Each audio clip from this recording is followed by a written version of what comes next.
साधु राम, अच्छा हुआ आप मिल गए। मेरा नाम मोहनदास है। मैं हिमालय की तलहटी में जाना चाहता हूँ, पर कब से घूम फिर के यहीं आकर अटक जाता हूँ। आप मुझे रास्ता दिखाएंगे? हाँ, अंत तक रास्ता दिखाऊंगा। भूले भटके हुओं को सही रास्ता दिखाना, वही तो मेरा काम है। हाँ। बस मेरा साथ मत छोड़ना। बिल्कुल नहीं छोड़ूंगा। जरा संभल कर चलिएगा वर्णी जी, यहाँ पर बहुत सारे सांप और बिच्छू निकल आते हैं।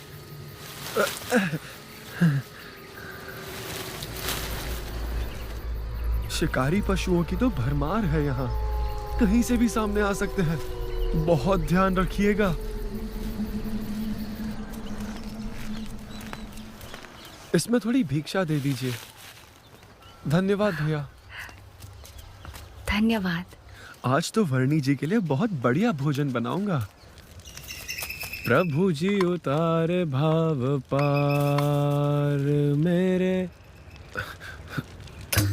बोलो कर ले भजन लगातार, मनवा ओ आत्म उद्धार, मनवा प्रभु जी उतारे भाव पार। वर्णी जी सो गए, मैं भी जरा आराम कर लेता हूँ। लाइए मैं आपको स्नान करा देता हूँ वर्णी जी। नहाइए। आपकी सेवा करने से ऐसा आनंद मिलता है जैसा भगवान की सेवा करने से मिलता है।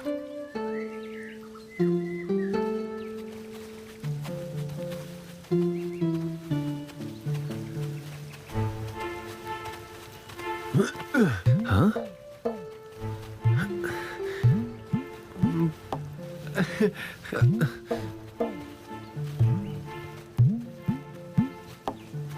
ये कमंडलू बहुत सुंदर है। क्या मैं इसे संभाल कर रखूं? हाँ, रख लो।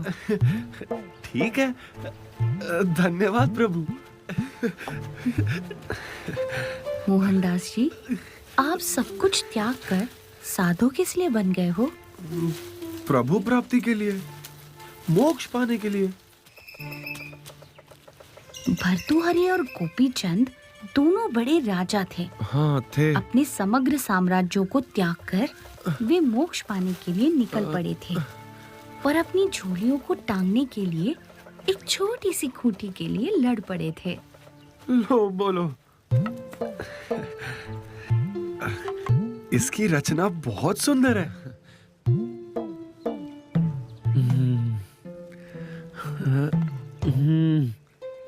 आपको पता है वर्णी जी, भरत राजा तो समग्र पृथ्वी का राज्य त्याग कर मोक्ष प्राप्ति के लिए निकल पड़े थे, पर उन्हें एक हिरण से ऐसा मोह हो गया कि वे मोक्ष मार्ग से विचलित हो गए। ये कमंडलू, इसे तो मैं बहुत संभाल कर रखूंगा। च्यवन जी और सौभरी जी ने उस हद तक तप किया था कि वे देह भाव से परे हो गए थे, पर इतना कुछ करने के बाद भी वे माया के क्षुल्लक सुख में मोहित हो गए थे। लो, उनको भी ऐसा हो गया। बड़ा अजीब है ये माया का चक्कर। हाँ। वैसे आप इसका करोगे क्या?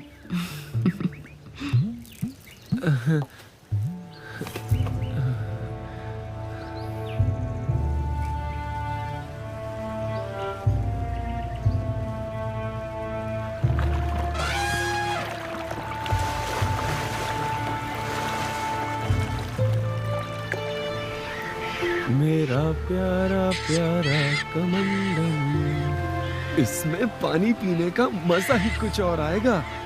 इसे संभाल कर रखता हूँ, क्योंकि प्राण जाए पर कमंडलू ना जाए। ये कमंडलू मुझे दे दीजिए। हाँ हाँ, जरूर। लीजिए। यहाँ से नदी पार कर लेते हैं।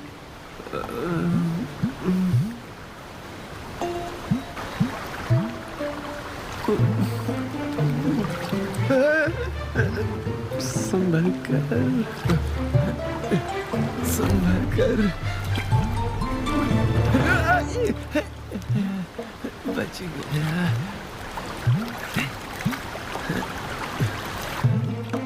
जरा ध्यान से प्रभु, गिरा मत देना।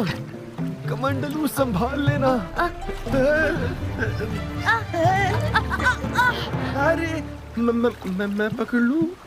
अरे मेरा कमंडलू टूट ना जाए, संभालिएगा। अरे संभल कर, क्या कर रहे हो? बच गया। संभल कर, अरे संभल कर, हाँ, संभालिएगा। मैं नहीं गिरूंगा, अरे ध्यान चिंता मत कीजिए। अरे कहीं कमंडलू ना गिर जाए, टूट ना जाए। हाँ हाँ, ध्यान रखूंगा और आपके कमंडलू को भी कुछ नहीं होने दूंगा। मैं पकड़ लूं? हे भगवान, बच गया मेरा कमंडलू। वर्णी जी, आप इसका क्या करोगे? दे दो मुझे। कितना प्यारा है। मोहनदास जी, लाइए, मुझे दीजिए।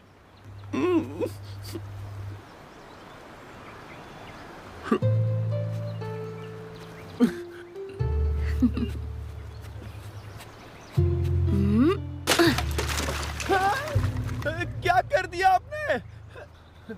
अरे क्यों? सत्यानाश!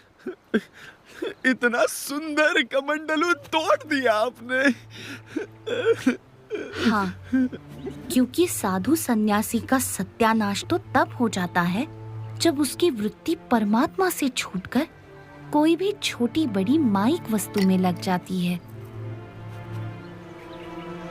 जिसको पाने के लिए सब कुछ छोड़ दिया हो, उस परमात्मा के सिवा और कहीं भी लगाव हो जाए तो साधु जीवन का सत्यानाश।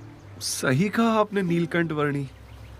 मैं भी भगवान के भजन छोड़कर इस तुच्छ कमंडलू के गीत गाने लगा था। मेरा तो स्वभाव ही ऐसा है, कहीं ना कहीं लगाव हो ही जाता है। तो मेरा मोक्ष कैसे होगा? निराशा से निराकरण नहीं होता, आशा रखिए मोहनदास जी।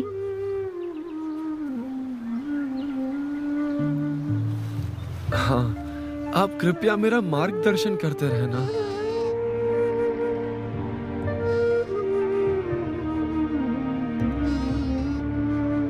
मैं बहुत खुश हूँ नीलकंठ वर्णी जी। मैं भगवान को ढूंढने की साधना कर रहा था और आप मुझे मिल गए। कर ले भजन लगातार मनवा, हो आत्म उद्धार। अब बहुत भूख लगी है, मैं भी ये फल खा लेता हूँ।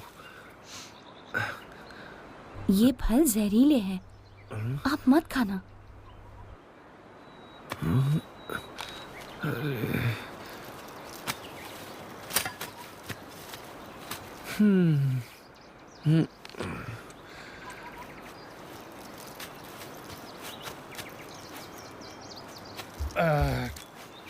अब तो बहुत भूख लग रही है और कुछ खाना मिले ना मिले, ये फल खाकर काम चला लेते हैं। हाँ भाई, कुछ नहीं तो ये फल ही सही। अरे ये फल मत खाइए, ये जहरीले हैं। हाँ, तुम्हें कैसे पता? इन्होंने बताया। हाँ? पर ये स्वयं तो यही फल खा रहा है और हम ये खाएंगे तो मर जाएंगे हैं? ऐसी अर्थहीन बातें करने वाला कौन है ये? ये महापुरुष हैं, इनकी बात मानने में भलाई है। ये बच्चा महापुरुष। यदि ये महापुरुष है तो हम तो अति महापुरुष हैं। अरे ये स्वयं भगवान है। वे जो करते हैं वो करने में नहीं, पर वे जो कहते हैं वो करने में ही हमारी भलाई है। समझो। तुझे भूखा रहना है तो रहे, हम तो ये फल खाएंगे। चलो महापुरुषों, ये फल खाओ और भूख मिटाओ। लाओ भाई, अब भी कहता हूँ इनकी बात मानो। ये जहरीले हैं। छोड़ो फिर। तू भी खा ले। ये देख, मैंने तो खाया, मुझे कुछ नहीं हुआ। ये देख, मैंने भी खाया, कुछ हुआ क्या? कुछ भी तो नहीं हो रहा है हमें। अभी तो महापुरुष हैं। आजा तू भी खा ले। ये क्या हो रहा है? ये अरे ये वर्णी जी की बात सही थी। वर्णी जी की बात सच थी।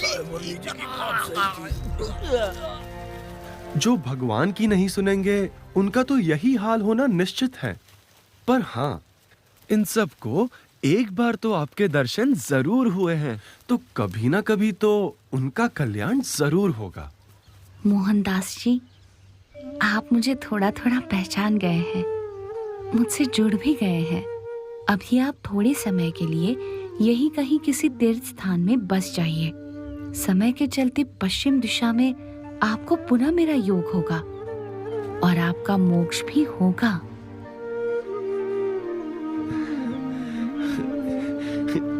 ठीक है वर्णी जी, जैसा आप उचित समझे। मुझ पर अपने आशीर्वाद बनाए रखिएगा। प्रणाम।